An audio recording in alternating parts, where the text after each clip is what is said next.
Versículo 5, 1 Tessalonicenses capítulo 3 diz assim: foi por isso que, já não me sendo possível continuar esperando, mandei indagar o estado da vossa fé, temendo que o tentador vos provasse e se tornasse inútil o nosso labor.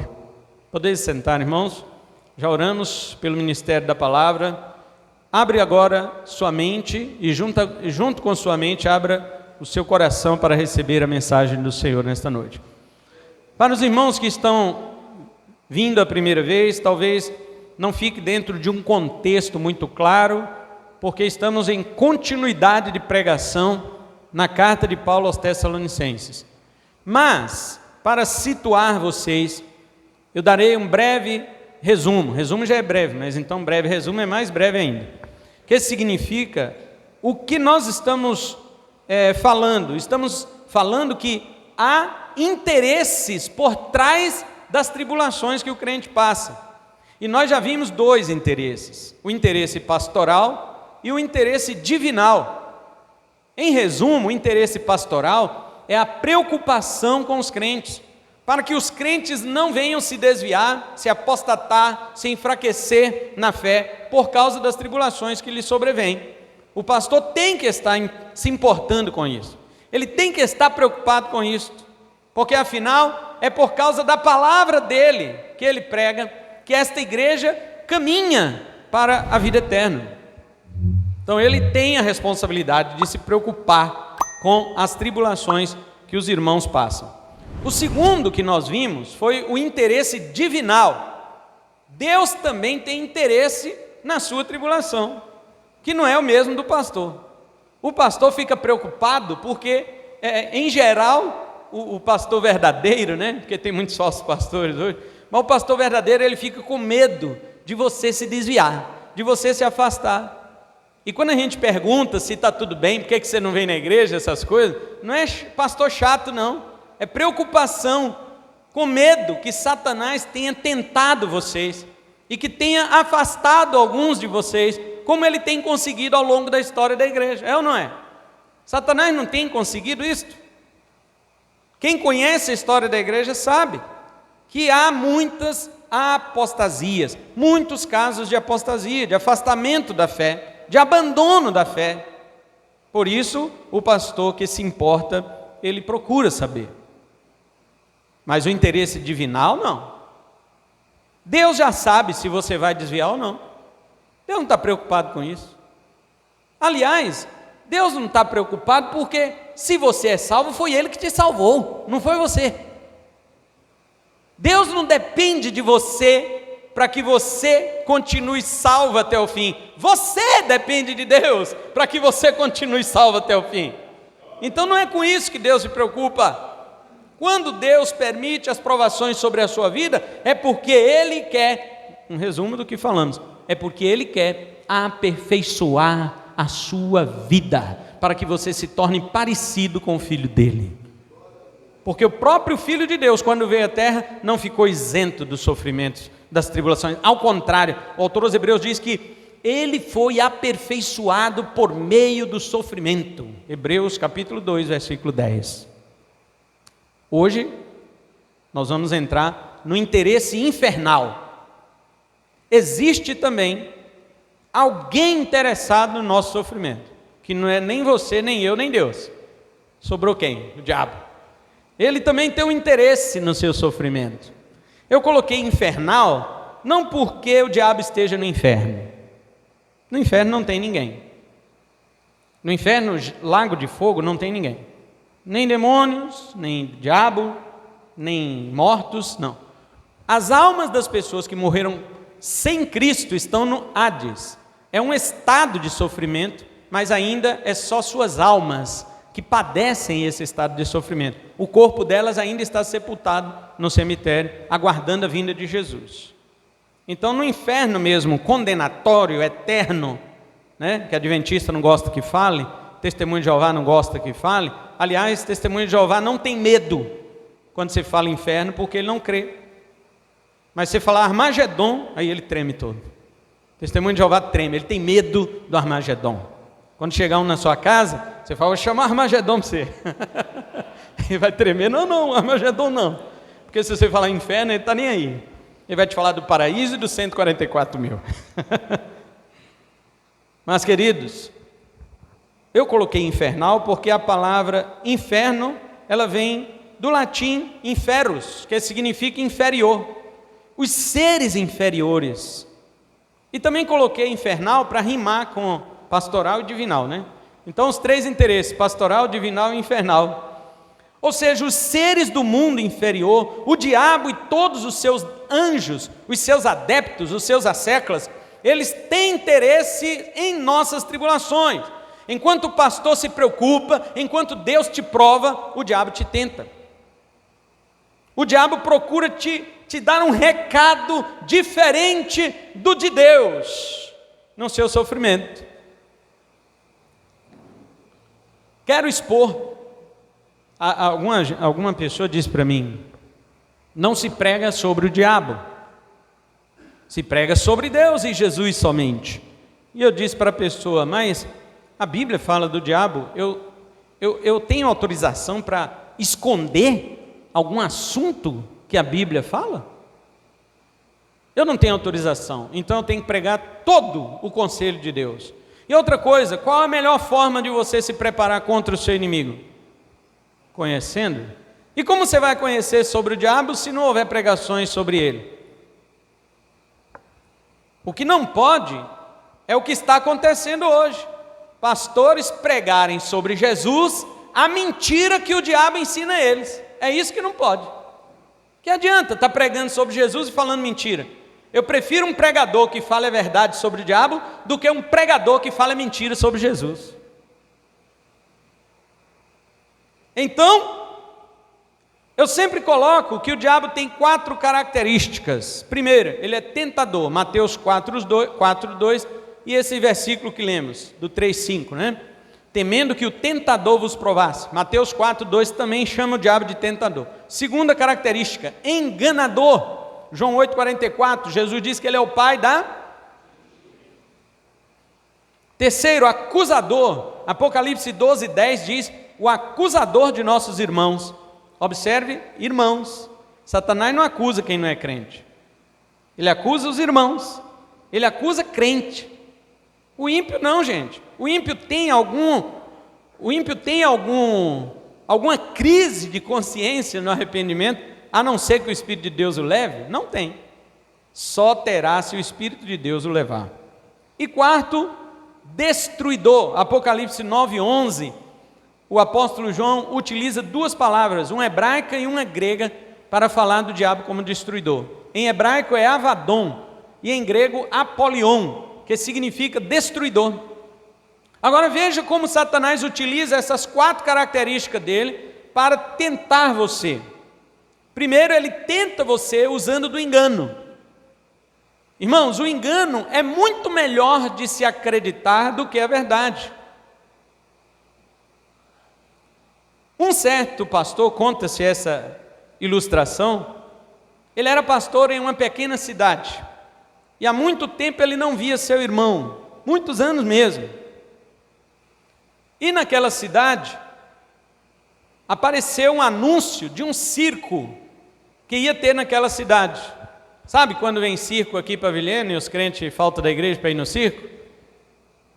Ou vocês não faltam? Não? Ué, mas não vou falar nada não, vou deixar. Vou deixar quieto. Isso aí vai para a internet, né? Pois veio aquele anúncio lá do circo que ia para a cidade, que vinha para a cidade. O que aconteceu? A igreja esvaziou. No dia que o circo chegou, o mágico era muito famoso. Então toda a cidade foi para o circo, inclusive a igreja daquele pastor. Aí ele foi para a igreja, coitado, ficou sozinho lá, ninguém apareceu. Aí ele falou, quer saber, eu vou para o circo também. E aí fechou a igreja, foi para o circo, chegou os irmãos tudo lá, glória a Deus, oh, maravilha, né? Chegou lá, aí ele viu o espetáculo, o principal era o mágico. E aí, no final, ele falou, vou querer conversar com esse mágico. E aí chegou, quando ele foi conhecer, era o irmão dele, que há muitos anos eles não se viam, né? E ele ficou empolgado, abraçando e tal, aquela coisa, que legal. Falou, e você virou mágico, E você, meu irmão? Eu virei pastor. Ih, coitado, né? Seus crentes estavam tudo aqui hoje, né? É isso mesmo, por isso que eu vim. E o pastor disse para ele, só me diga uma coisa, por que você atrai tanta gente com a mentira? Porque tudo que você fez isso aí é ilusão. E eu que prego a verdade não consigo atrair ninguém. Ele disse, olha, primeiro porque a mentira atrai mais do que a verdade. E segundo, porque muitas vezes eu mostro a mentira como se fosse verdade e você prega a verdade como se fosse mentira. Queridos, existe uma grande verdade sobre a mentira. E esta verdade sobre a mentira é que o coração pecador do homem caído, ele deseja mais o engano do que a verdade, porque a Bíblia diz que a verdade é a luz que veio ao mundo, ilumina todo homem, e o homem não quer ser iluminado, porque na medida em que a luz ilumina o homem, ela expõe o seu estado podre de pecado, e ele não quer, ele quer permanecer oculto, ele quer permanecer escondido.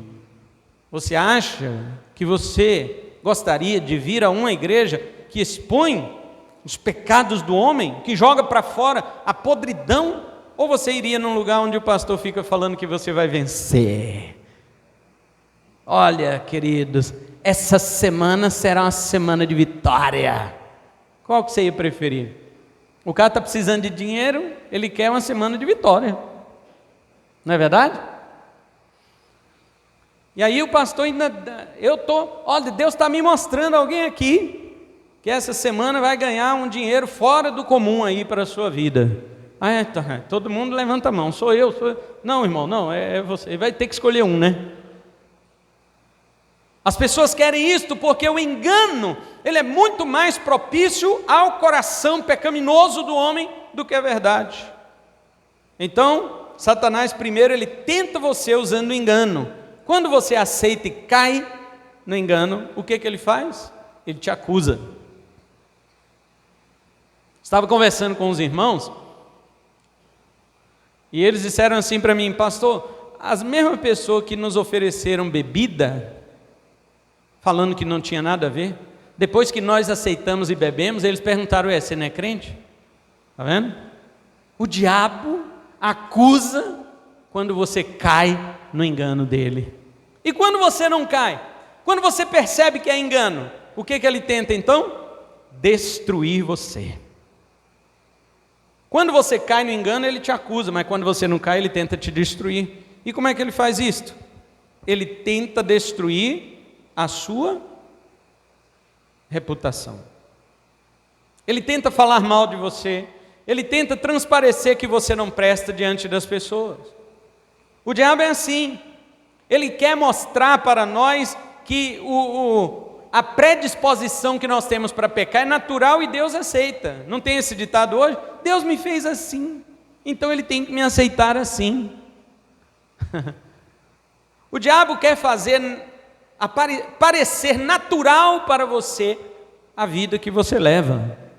E como ele tem um agente, o diabo tem um agente que trabalha para ele, que não é secreto nada, é um agente bem exposto, que se chama mundo, sistema pecaminoso, que trabalha com todos os elementos a favor de Satanás. A mídia, a política, as redes sociais, as filosofias deste mundo, a antropologia, a sociologia deste mundo, todas elas trabalham em prol de Satanás, para mostrar para você que a vida pecaminosa que você leva é normal.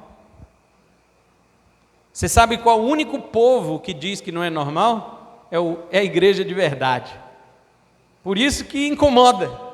Por isso que as pessoas não gostam da igreja que prega a verdade, porque é a única voz neste mundo pós-moderno em que nós vivemos que vai contra aquilo que as pessoas fazem lá fora. Aí vem pastores, pregadores dizer para mim o seguinte: não se pode falar nesse assunto na igreja.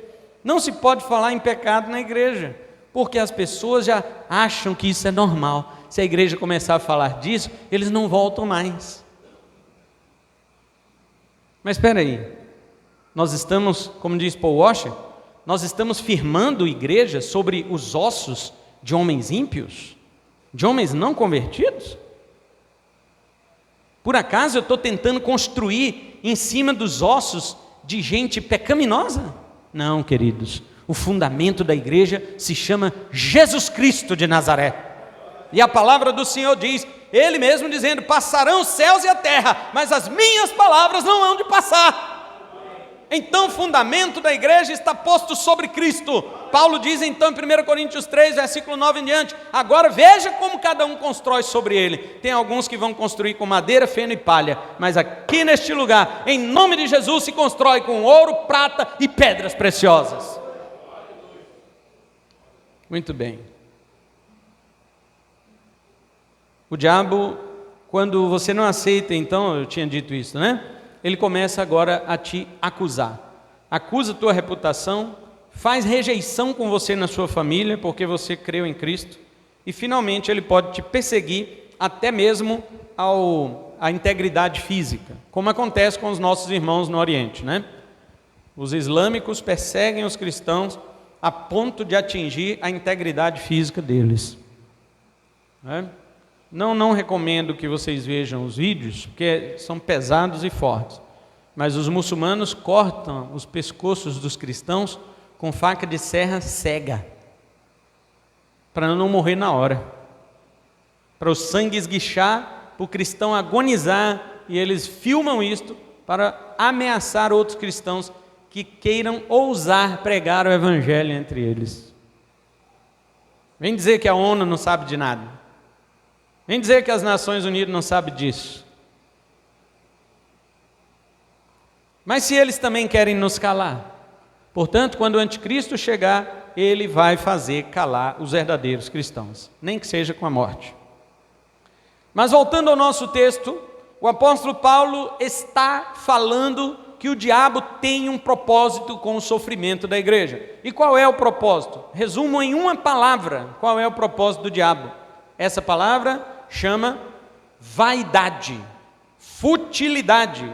Nós muitas vezes confundimos o significado da palavra vaidade. Achamos que vaidade é orgulho, não é? Vaidade não é orgulho. Vaidade é a característica do que é vão. Assim como honestidade é a qualidade do que é honesto. A maldade é qualidade do que é mal. Vaidade é qualidade do que é vão, vazio. A palavra grega kenos, o apóstolo Paulo usa esta palavra que significa vazio no conteúdo moral, que significa vão, ineficaz, tolo, significa inútil, falso, irreal, pretensioso. O diabo quer mostrar a você que não vale a pena servir a Deus uma vez que você sofre. Olha bem a tática de Satanás, né? Essa tática não é nova, irmãos. Depois vocês pesquisem sobre um assunto chamado o dilema de Epicuro. O dilema de Epicuro dizia mais ou menos assim. Irmãos sabem, né, que Epicuro foi um filósofo que viveu muitos anos antes de Cristo. E o dilema que ele coloca é o seguinte: por que existe o mal no mundo se Deus existe? Se Deus existe e é todo-poderoso, Ele pode acabar com o mal. Por que Ele não acaba? Então Ele não é todo-poderoso. E se você insistir dizendo Deus é sim todo-poderoso, então por que Ele não acaba com o mal, se Ele tem poder para isso? Então, se não é porque Ele não é todo-poderoso, então é porque Ele não é bom. Então o dilema de Epicuro coloca o cristão nessa chave, coloca o cristão nessa sinuca de bico. E agora, como é que você responde? Se Deus pode acabar com o mal e não acaba, é porque Ele não é bom. Mas se Ele é bom e quer acabar com o mal e não acaba, é porque Ele não pode. Então, ou Deus é todo poderoso e mal, ou então Ele é bom e não é poderoso. Depois recomendo aos irmãos que assistam uma pregação minha sobre isto, que se chama Onésimo. Digita lá no YouTube, PR Cleilson, Onésimo. Onésimo é aquele escravo que se converteu com o apóstolo Paulo, né? Onésimo, a soberania de Deus e o sofrimento. Lá eu explico o dilema de Epicuro. E não só o dilema, mas eu aumento o problema. Eu passo o dilema de Epicuro para um trilema. Eu coloco mais um problema ainda para os crentes ficarem mais doidos. E agora? Se 2 eu não conseguir resolver, agora imagina o terceiro. Está lá juntamente com a resposta bíblica acerca do Deus bom e poderoso que nós servimos. Portanto, a ideia do diabo, desde o dilema de Epicuro, é trazer para todos os crentes, ou para aquelas pessoas que supostamente querem servir a Deus, que não vale a pena. Porque se Deus é bom, por que Ele deixa você sofrer? Se Deus é bom, por que... Mateus falou isso para mim. Se Deus existe, por que Ele matou crianças, né? Mas primeiro me diga a diferença de matar, de tirar a vida, de punir com a morte, de assassinar. Eu quero de não deixar viver. Eu quero saber essas diferenças primeiro. E depois você me diz onde é que Deus fez isto. Aí ele falou, no dilúvio. Eu falei, então você não é ateu, você crê em Deus, só acha que Ele é mau. Mas depois que você fizer a diferenciação entre estas coisas, nós voltamos a conversar. Nunca mais. Eu queria ter conversado para ver. Porque para estas pessoas nós damos o crédito, nós damos para elas o crédito, né, o benefício da dúvida. Porque se eu fosse questionar o argumento, de onde procede o argumento dele, nem começaria um debate, nem precisava começar. Mas prosseguindo, o diabo ele vai tentar procurar fazer vazio o trabalho de um pregador. Quando um pregador do evangelho fala da verdade de Deus, o diabo sabe o que é verdade, irmãos. Ele é pai da mentira, mas ele conhece a verdade. Vocês pensam o quê? Que esse monte de crente, de igrejas falsas, que pregam a mentira, que acham que aquelas pregações são verdadeiras, você acha que o próprio diabo acredita naquilo? Não, irmãos. O próprio diabo é que faz com que os falsos mestres preguem a mentira para que pessoas creiam na mentira, mas o próprio diabo sabe o que é a verdade. Quando ele tentou Jesus no deserto da tentação, ele usou o Salmo 91 e ele disse para Jesus, pode pular do pináculo do templo, porque está escrito que a seus anjos dará ordem a teu respeito para te guardar e que eles protegerão você nas suas mãos. E tem crente abrindo Salmo 91 para deixar em casa, para espantar diabo. Eu digo para você, o salmo que o diabo mais gosta é do 91. Ele não tem medo não. E tem crente que, vou deixar no Salmo 91 para o diabo fugir da minha casa. É tipo incenso, né? Liga lá e os mosquitos saem voando por causa da fumaça. Tem isso não, meu filho. O diabo conhece a Bíblia de capa a capa. Ele sabe o que é a verdade. É por isso que ele destoa. É por isso que ele retira o tom da verdade para te encurralar nas mentiras e você acreditar. Agora pergunta se ele acredita. Faz igual o presbítero João, né? Perguntar para ele se ele... Você acredita no diabo? Aí João, eu não, ele mente para caramba. O cara estava perguntando, você acredita que o diabo existe? Acredita no diabo? Eu não, o cara mentiroso daquele. Agora tem um detalhe, o diabo sabe quando é que as pessoas estão sendo enganadas. E aí eu pergunto, faça uma reflexão dentro disso que eu falei e responda dentro da sua mente. Você acha que Satanás está preocupado em fechar essas igrejas? Que pregam a mentira? Está preocupado? Você acha que o diabo está preocupado que essas igrejas estão ofendendo a ele? Se tivesse aquela história que C.S. Lewis conta, né, nos livros dele lá, se tivesse aquela história do demônio mirim, o demônio aprendiz, né, depois você lê um livro de C.S. Lewis, Cartas do Diabo ao Seu Aprendiz, se tivesse aquilo lá, o demônio ia chegar perto do diabo e dizer o seguinte para ele assim, mestre, vamos fechar aquela igreja universal do reino de Deus, porque está escrito reino de Deus, o diabo, fica quieto, deixa a igreja funcionar, deixa quieto, rapaz, para que você vai fechar? Estão trabalhando para mim?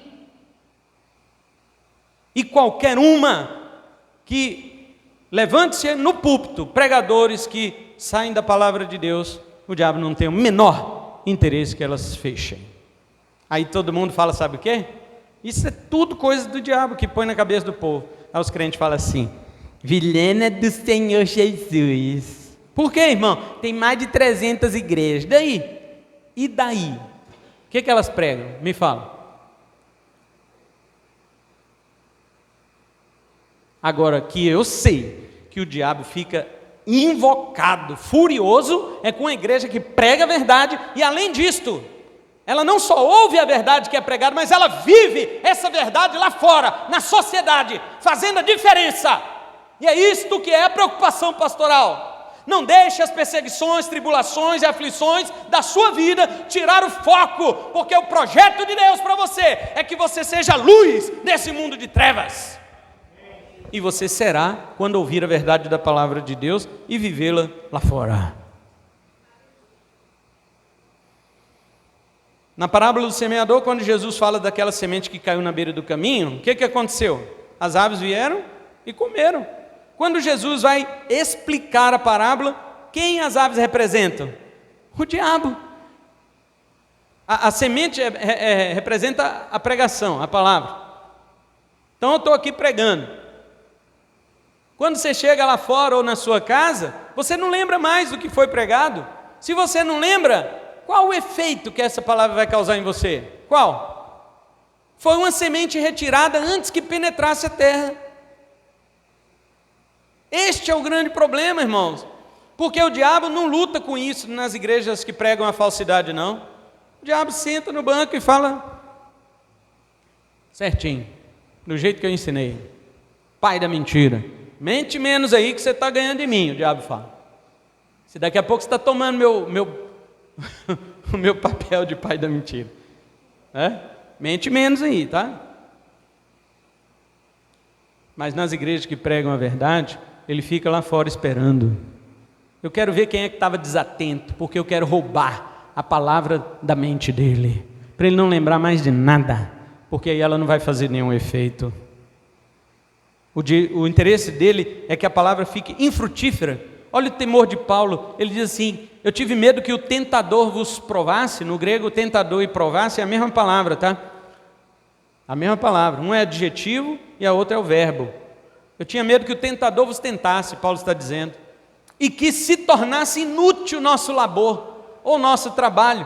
Labor aqui é porque é uma palavra usada, trabalho no grego é energia, mas Paulo usa outra palavra que é copos. Copos, de onde vem a nossa palavra copiosamente, ou seja, um trabalho copioso, exaustivo, que Paulo fez na pregação do Evangelho para que entrasse no coração dos Tessalonicenses. E ele quer dizer o seguinte: não deixem que o diabo abane a sua cauda de cachorro para poder tirar vocês deste Evangelho que eu preguei com muito entusiasmo, com muito trabalho e que entrou no coração de vocês. Não permitam que isso aconteça, não permitam.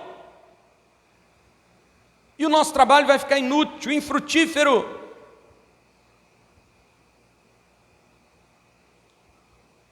No caso dos Tessalonicenses, de que forma o diabo atacava eles, irmãos? Com as perseguições. Você pode ler o contexto, lá no capítulo 1 para cá, você vai ver, nós já falamos disso várias vezes. Ele atacava com perseguições, inclusive perseguições que provinham de seus conterrâneos. Tessalonicenses que não eram crentes, não faziam nada com outros Tessalonicenses que não eram crentes. Mas agora que eles se converteram, os Tessalonicenses incrédulos passaram a perseguir os Tessalonicenses crentes. Alguma semelhança com hoje? É a mesma coisa, irmãos.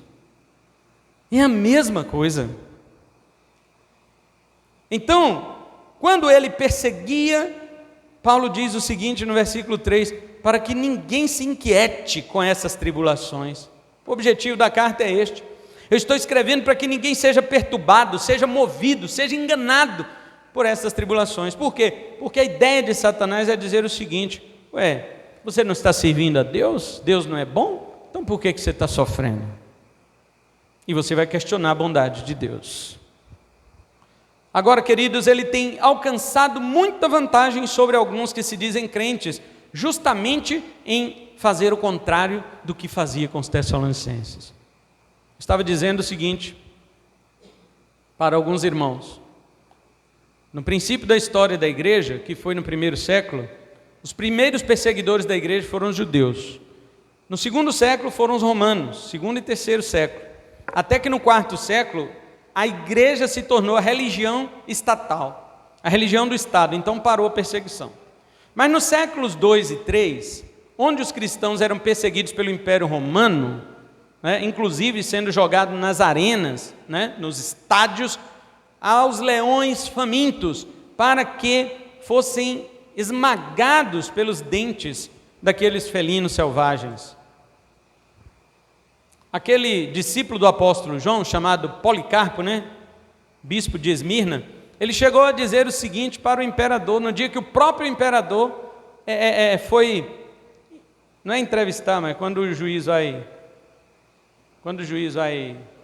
interrogar. Quando ele foi interrogado pelo próprio imperador, o imperador disse para ele assim: o senhor já é velho, por que não nega Jesus? E aí você vive o resto dos seus dias muito bem. E Policarpo respondeu para ele o seguinte: olha, o resto da minha vida aqui não significa nada.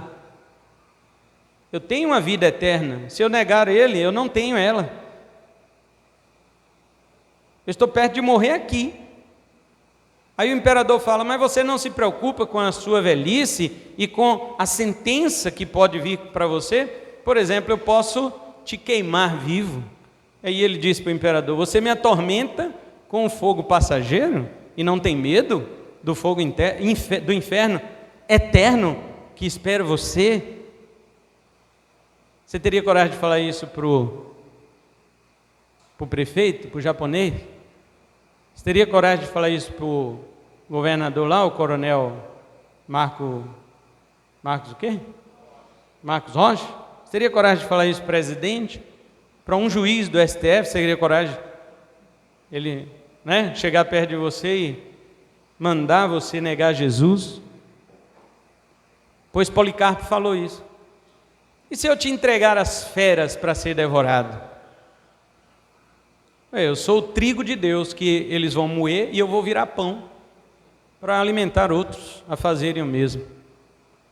Amarre este homem, leve numa estaca e coloquem gravetos embaixo e taquem fogo para que ele morra. E os soldados vieram correndo em cima dele. Ele: calma, gente, eu vou, eu sei onde é a estaca, não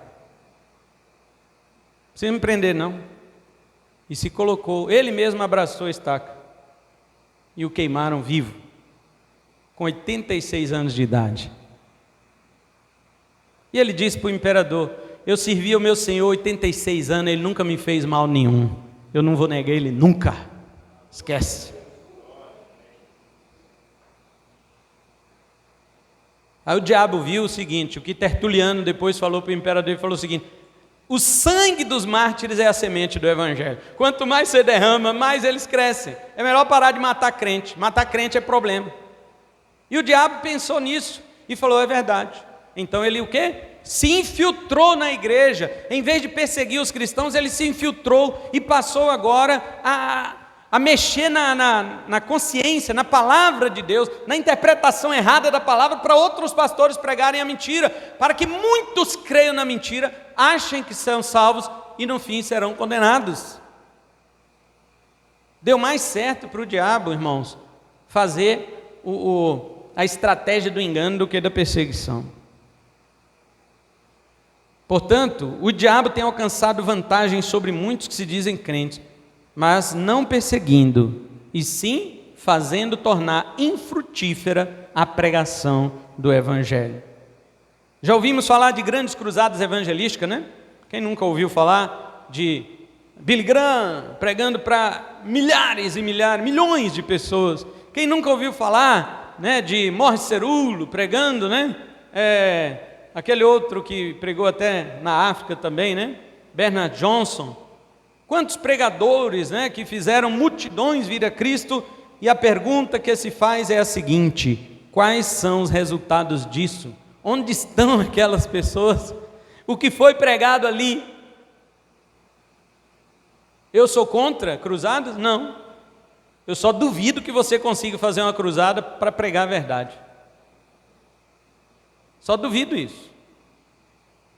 Para pregar o que a mídia quer, você consegue, irmãos. Você consegue reunir e encher estádios de futebol para pregar o que a mídia quer. Agora, alguém disse para mim, você tinha que ter um programa na televisão para pregar o que você prega. Eu falei, mas qual televisão? Qual televisão que vai querer divulgar o que eu prego? Pelo amor de Deus, vocês não conhecem? O sistema deste mundo é anti-Deus, o sistema deste mundo é anticristão, o sistema deste mundo odeia a verdade da palavra de Deus.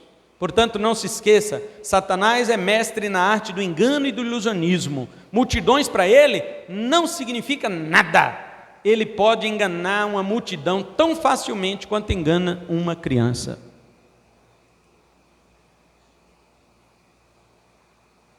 Finalmente, o interesse infernal está em afrontar a Deus.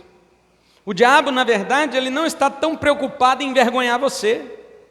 Ele não está tão preocupado em envergonhar a mim, mas ele quer envergonhar a Deus, porque em última análise é contra Deus que ele se levanta.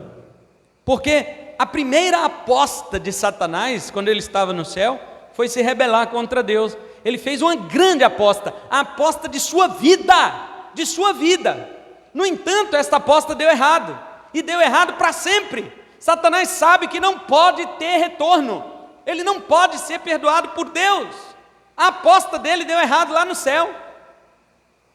Então tudo que ele faz contra nós, contra a humanidade e finalmente contra a igreja do Senhor é para atingir Deus, para tornar o reino de Deus envergonhado e o trabalho de um fiel pregador vazio. Era isso que Paulo tinha medo. Por isso que ele mandou Timóteo, não é? Olha no verso 6, nós não vamos pregar o 6 porque é só no domingo que vem, mas só para você ter ideia do que eu estou dizendo.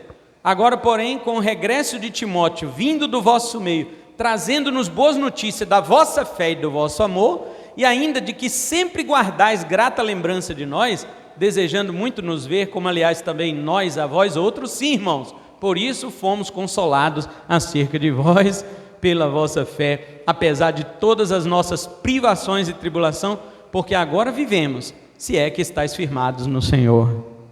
Paulo está dizendo para os Tessalonicenses, eu não pude ver vocês, mas mandei Timóteo, e eu preocupado que Satanás tentasse vocês, porque eu só consegui passar com vocês 3 semanas, só 3 sábados. Agora Timóteo volta trazendo a notícia de que vocês estão firmes na fé. Isso me impressiona. Eu nunca vi uma igreja com 3 semanas não desanimar diante das tribulações. E os Tessalonicenses foram este exemplo. Deixou Paulo impressionado. E Paulo disse, esta é a verdadeira igreja de Cristo, que não está firmada em homens, que não está firmada na presença de um pastor, mas que está firmada na palavra que lhes foi pregada. Esta palavra firmará você até a vinda de Cristo. As tribulações virão mesmo. Deus tem interesses com elas, te tornar semelhante a Jesus. Eu concluo dizendo assim, que neste sermão nós vimos 3 interesses por trás das tribulações dos crentes: o do pastor, o de Deus e do diabo. O pastor tem interesse em ver o seu trabalho sendo confirmado com os irmãos, se saindo vitoriosos sobre suas provações, a igreja do Senhor avançando. Deus tem o interesse de te aperfeiçoar e te conformar à imagem do seu Filho, porque assim como Jesus sofreu, você também deve sofrer para se conformar à imagem dele. Já o diabo tem o interesse de ver o trabalho copioso do pregador vazio, destituído de significado, certo? Não é assim o trabalho do mundo hoje? Queridos, observe, o mundo está destruindo conceitos. O mundo está destruindo conceitos. Antigamente, qual era o conceito de família? Marido, mulher, que são pai, mãe e filhos. Este é o básico. E hoje? Acabou, meu irmão, acabou. Eles estão destruindo conceitos. Por quê? Porque depois de um conceito destruído, ele pode vir com qualquer outro que a sociedade vai aceitar. Então eu te pergunto, com qual interesse você vai ficar? Os nossos olhos foram abertos nessas pregações até agora para as realidades cósmicas que estão por trás do véu espiritual. Você ficou sabendo agora que existe o olho maligno contra você, o olho divino sobre você, a observação divina sobre você, e o interesse não só de pastores, mas de irmãos em Cristo sobre sua vida. Você soube disso agora. E agora, com esse aprendizado, qual vai ser a tua postura diante das provações? Deve ser, querido, a postura de agradar a Deus, de aceitar o trabalho que Ele tem feito em nós, a fim de nos aperfeiçoar no sofrimento, para que nos pareçamos com Cristo Jesus, e que temos que cuidar uns dos outros. Nós, como irmãos, devemos olhar para o sofrimento uns dos outros, nos compadecermos deles e também auxiliá-los.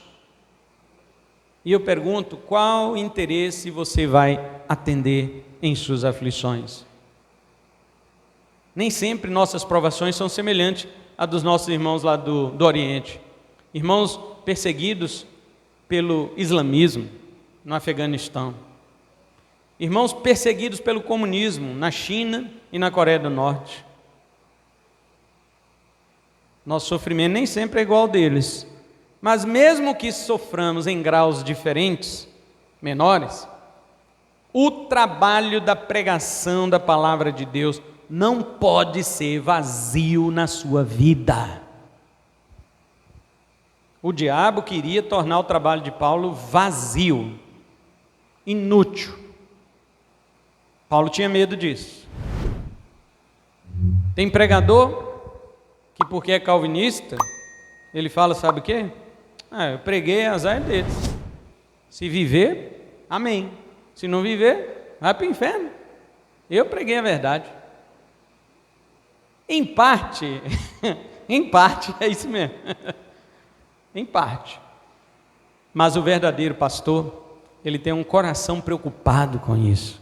Charles Spurgeon dizia o seguinte, no século XIX, quando ele pregava em Londres, no tabernáculo metropolitano. Ele era calvinista, e ele dizia o seguinte: eu sei que eu não posso salvar você, pecador que está me ouvindo aqui nesta noite. Eu sei que eu não posso. Eu sei que se Deus não te escolheu para a salvação, você vai para o inferno também. Mas, como eu não sei se você vai ou não, então eu vou agarrar em teu calcanhar com a pregação do Evangelho e vou com você até a porta do inferno, até a porta. Eu vou pregando para você, suplicando você que receba Jesus, que se arrependa de seus pecados e creia em Cristo. Eu vou grudado no seu calcanhar, porque eu quero te ver salvo. Agora, se você não for um eleito de Deus, na porta do inferno eu te solto. Não vou com você não. Agora tem pastor que já te solta agora. Ele prega e fala, quer ouvir? Amém, seja bem-vindo. Não quer? O caminho, o escorregador do inferno te espera. Isso é errado. Porque na realidade nós temos que ter o carinho do apóstolo Paulo, que preocupou com aqueles irmãos. E você tem visto Deus te aperfeiçoando quando você passa pelo sofrimento? Ou você acha que Deus está pegando no seu pé? Deus, essas coisas só acontecem comigo. Eu saí de casa, arrumadinho para o trabalho, o café derramou na roupa. Aí fui trocar a roupa, perdi o ônibus para o serviço. Aí fui pegar a carona, o cara levou eu para outra estrada. E aí vai juntando as desgraças da vida e vai questionando a Deus para querer saber se Deus está pegando no pé, se Deus tem alguma coisa contra mim. Irmãos, o plano de Deus com os sofrimentos é tornar você e eu semelhantes ao Filho dele. As coisas não davam certo para Jesus, não. Está achando que dava? A lei dizia assim, obedeça e viverá. Mas você sabe o que a lei diz para Jesus? Obedeça e morrerá. Você quer alguma coisa mais errada do que isso? Mas você sabe por que ele morreu? Porque ele obedeceu a lei no seu lugar, no meu lugar, porque nós não podíamos obedecer. E aquilo que nós, desobedientes, merecíamos, que é a morte, ele assumiu em nosso lugar. É por isso. Voluntariamente ele disse: Pai, eu te obedecerei, porque meu prazer é esse, é te obedecer. E eu levo nas minhas costas a punição de todos os desobedientes que vierem a crer em mim. É por isso que você não é salvo por causa da sua obediência. Não, você é salvo pela obediência de Cristo.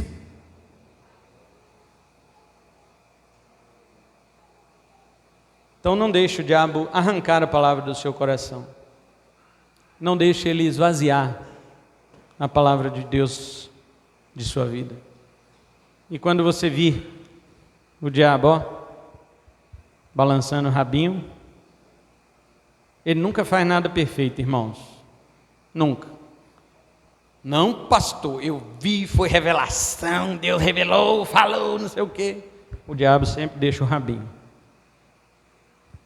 Quando você viu o rabo dele, você pode dizer: para trás de Jesus, Satanás, eu sou servo de Deus. A irmã adotiva da minha mãe, ela teve a sua salvação de um modo inusitado. Perdeu a sua mãe, que é a minha avó, perdeu o seu filho, único filho, espancado pela polícia. Ficou 1 ano sem dormir, 1 ano, depressão, angústia, choro, revolta, e não dormia. Depois que não aguentava mais, ela disse: Jesus, se o Senhor existe, me faz dormir. E Jesus Cristo enfiou a mão dentro do coração dela e arrancou toda a angústia, e ela caiu de sono e dormiu 2 dias e acordou liberta, crente, dizendo: eu pertenço a Jesus, Ele existe e Ele salva.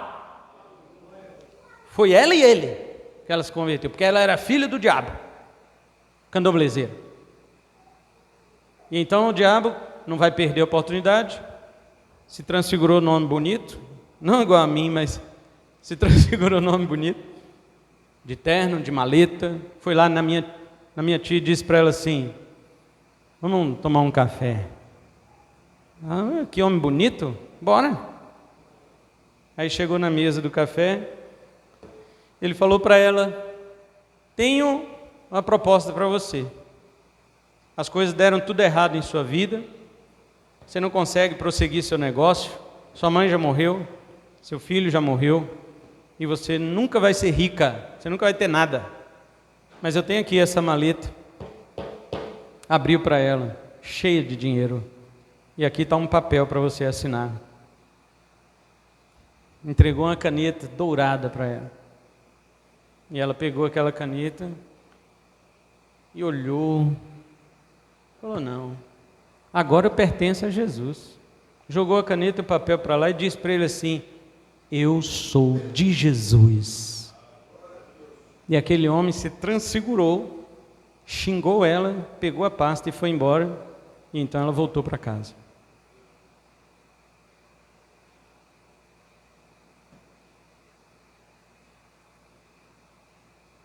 E hoje ela precisa de uma igreja e não encontra. Na cidade dela tem várias igrejas, mas cadê a que prega a verdade? Ela disse para mim assim, que eu não tenho nenhuma das igrejas aqui da minha cidade, eu já fui em todas, que falam as coisas que você manda no devocional para mim, que falam as coisas que vocês pregam na sua igreja aí, e você manda no WhatsApp, pelo YouTube.